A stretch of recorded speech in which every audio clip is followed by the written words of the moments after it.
안녕하세요.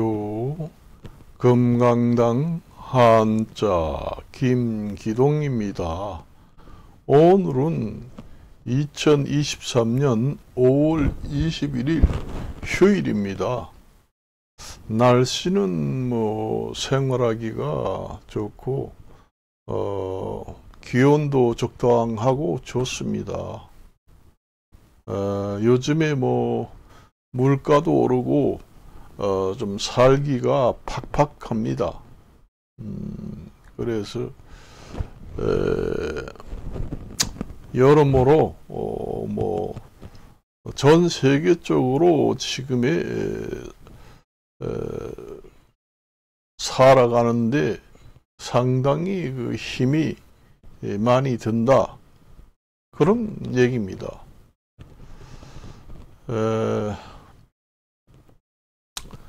전 세계에 이제 여러 가지 뉴스를 보고 여러 가지 정황을 봤을 때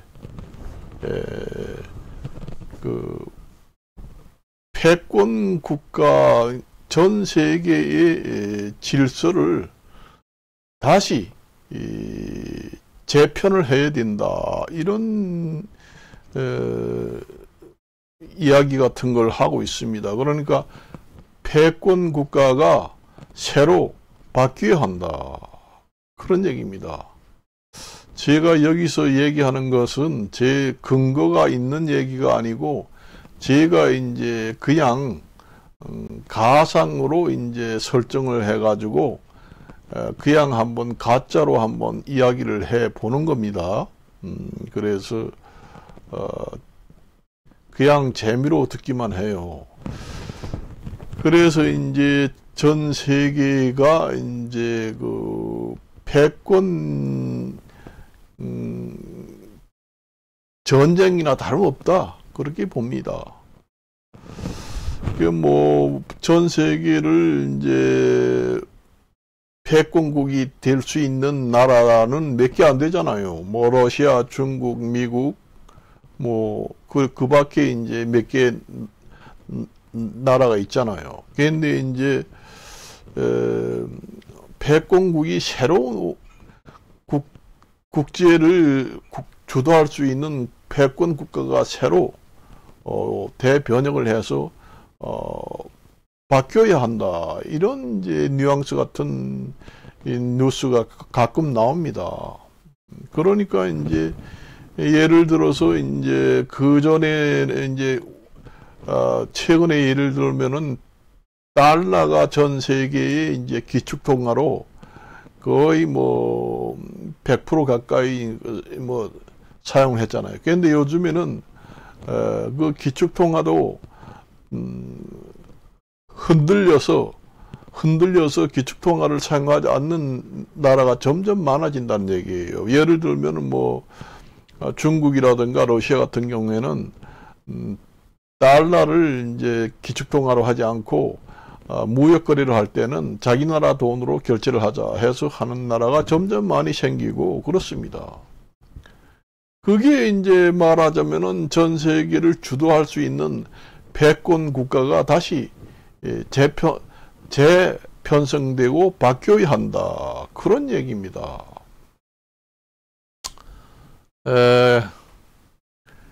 그래서 이제 우리가 이제 러시아하고 우크라이나 전쟁이 지금 하고 있지만은 그 전쟁이 어떻게 끝나느냐에 따라서 전 세계의 패권국이 되느냐 안 되느냐, 여기도 어느 정도 그 영향이 있습니다.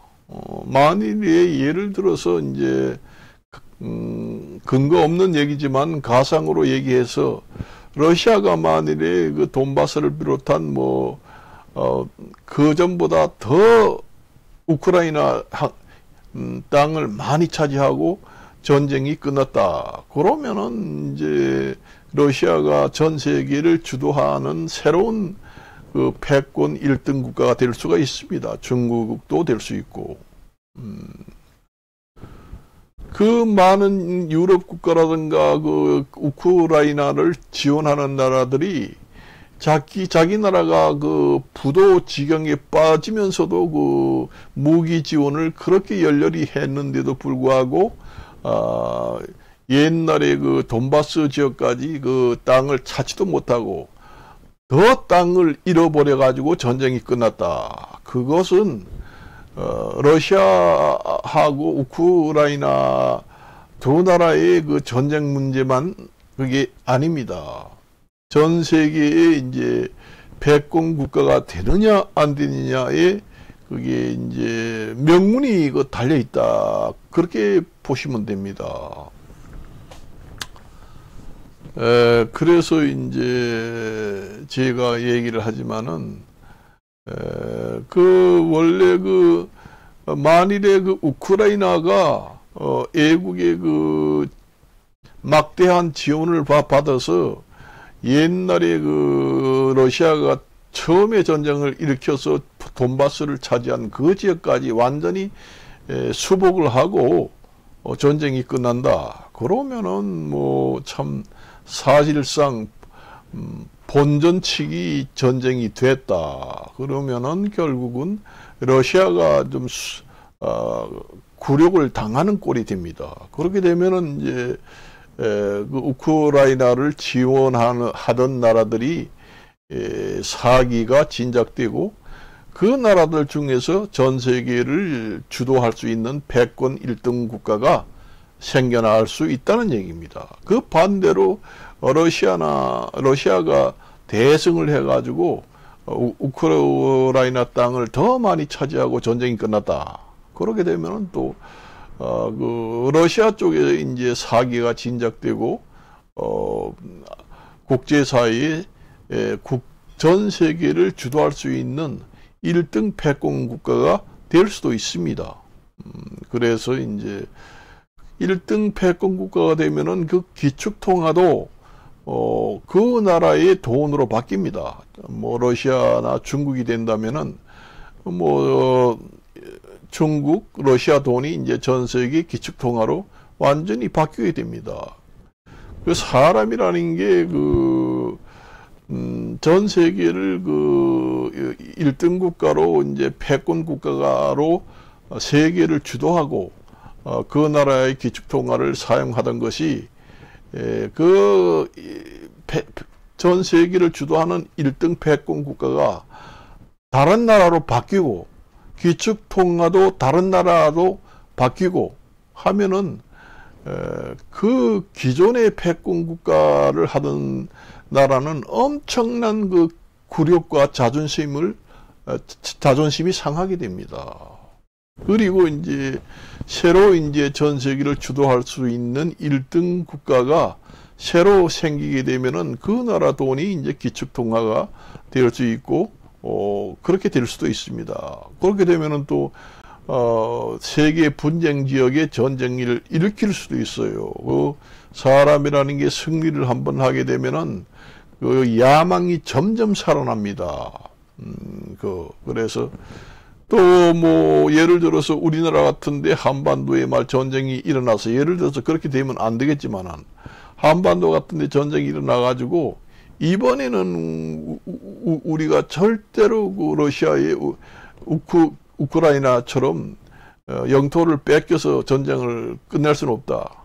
우리는 완전히 그 평양까지 저 압록강까지 완전히 통일을 해야 되겠다 해가지고 대대적으로 이제 지원을 할 거 아니에요, 여기에서. 그런데 우크라이나 그동안에 지원을 하느라고 얼마나 그 천문학적 돈을 많이 들여서 무기 지원을 하고 지원을 했는데도 불구하고 땅을 더 많이 뺏기고 전쟁이 끝났다. 그러니까 그 후유증 때문에 먼 돈이 있어 한국에 또 우크라이나처럼 천문학적 돈을 들여가지고 무기 지원을 해주겠느냐. 그런 그 회의를 느끼게 됩니다. 이 옛날에 그 우크라이나가 핵무기를 이제 폐기하기 전에는 우크라이나가 이제 핵무기를 가지고 있었습니다. 엄청나게. 그러는데 이제 핵무기를 폐기하고 이동하면은 평생 전쟁이 안 나고 안전보장을 해주고 핵무기 없는 나라 전쟁을 전혀 일으키지 않고 안전보장을 해주겠다 이렇게 얘기를 했는데 지금이 어때요? 완전 거짓말이잖아요. 지금의 만일에 우크라이나가 핵무기를 가지고 만일에 핵무기가 1200기 몇 개가 된다 하면은 외국의 그 막대한 천문학적 무기 지원을 받지 않아도 됩니다. 우리나라는 지금의 그 장기전을 할 수 없어서 우리나라가 전망에 달려 있다 그러면 핵무기를 사용하겠다. 그러면서 아주 큰 거 말고 작은 거 몇 개 터뜨리면서 정말로 사용하겠다. 이렇게 하면은 아무리 그 큰 나라도 함부로 덤벼들지 못합니다. 그리고 외국에서 만일 우크라이나가 그 전에 핵무기를 폐기하지 않고 핵무기를 가지고 있었으면은 저렇게 천문학적 그 무기 지원을 하지 않아도 될 수 있는 그 환경이 됩니다. 그래서 한국도 핵무기를 보유해야 된다. 그 얘기입니다. 그렇게 되면은 안 되겠지만은 러시아가 만일 우크라이나 전쟁에서 대승을 해가지고 우크라이나 땅을 더 많이 차지하고 전쟁이 끝났다. 그러면 뭐 한국에 또 그 사람이 사기가 진작돼 가지고 그 학습 효과라는 것이 생깁니다. 그렇기 때문에 또 다른 지역 분쟁 지역에 전쟁을 일으켜 가지고 영토를 확정하겠다. 그래 만일에 예를 들어서 한국에 전쟁이 났다 그러면은 뭐 또 그렇게 될 수도 있습니다. 원래 그 러시아나 저기 중국이 땅덩어리도 크지만은 인구도 뭐 세계 인구의 거의 절반에 가깝게 인구도 꽤 많고 땅덩어리도 크고 그 곡물 생산도 많이 되고 그 다음에 그 에너지 지하자원도 많고 상당한 그 조건이 그래도 괜찮아 보인다. 그런 이제 느낌이 듭니다. 그래서 이제 한반도 같은데 전쟁이 나면은 이제 제주도까지 만일에 이제 우리나라가 원래 승리를 해야 되지만은 그 반대로 만일에 제주도까지 침략을 당해서 완전히 우리나라가 패했다 하면은 뭐 군사 요청지가 됩니다. 괌에서 가깝거든요. 사실은. 그러니까 그렇게 되면은 이제 점점 이제 그 공산 진영의 땅이 넓어지고 민주 진영은 점점 몰락하고 사기가 떨어지고 그렇게 되면은 전 세계의 그 작은 나라들은 잘 되는 나라, 큰 나라한테 기대고 가까이 지내려고 합니다. 그래서 친중 국가들이 많이 생길 수도 있다. 그렇게 되면은 말빨이 선다는 얘기죠. 우리가 기축통화도 달러에서 다른 나라도 바뀌고 그렇게 되니까 여러모로 이제 그 전 세계에서 주도국이 되고 1등 패권국 국가가 되면은 그 나라의 그 영향력이라는 거는 엄청나게 큽니다. 그러니까 전 세계 작은 나라들은 그 나라의 그 친중 국가가 되지 않을 수가 없습니다. 먹고 살려면은. 이제 우리가 교훈을 보잖아요. 그래서 어떻게 될지는 모르지만은 지금의 그 러시아하고 우크라이나 전쟁은 단 그 두 나라의 그 전쟁 문제가 아니고 전 세계의 그 패권 국가들이 전 세계를 어떻게 주도하느냐 이게 이제 명분이 달려 있습니다. 그래서 쉽게 전쟁을 끝내지 못합니다. 그래서 제가 얘기하는 거는 근거 없는 얘기고 전부 가상적으로 설정해 가지고 이제 한번 이야기를 해 봅니다. 원래 여러 가지 시나리오를 만들어 가지고 원래 실행하기 전에 시뮬레이션을 우리가 해보잖아요. 우리가 쓸데없는 생각이지만은 가상으로 설정해 가지고 시뮬레이션 형식처럼 그렇게 한번 생각도 해보고 상상도 해보면은 또 정답이 나올 수도 있습니다. 그래서 쓸데없는 얘기가 좋은 결과를 낳을 수도 있습니다. 그러니까 제가 지금까지 이야기한 것은 완전히 이거는 근거도 없고 사실이 아니고 제가 이제 그냥 가상적으로 설정해서 가짜로 지어낸 이야기니까 그냥 재미로 들어주고 이 이야기는 문제는 삼지 말았으면 합니다. 그래서 제가 보기에는 그래요. 그렇습니다. 전 세계 국민들이 지금의 담보를 전쟁으로 인해서 전 세계 국민들을 담보로 하지 않는다고 하지만은 그렇게 되어가고 있다 그런 얘기입니다. 뭐 물가도 오르고 에너지 값도 오르고 곡물 수출입도 줄어들고 에너지도 통제를 하고 이렇게 되니까 전부 다 생활 물가가 전부 다 올라가잖아요. 그러니까 살기 힘들다는 거는 그마침 그 모든 것이 이제 담보를 잡히고 있다. 그렇게 보시면 됩니다. 이것으로 마칠까 합니다. 안녕히 계십시오.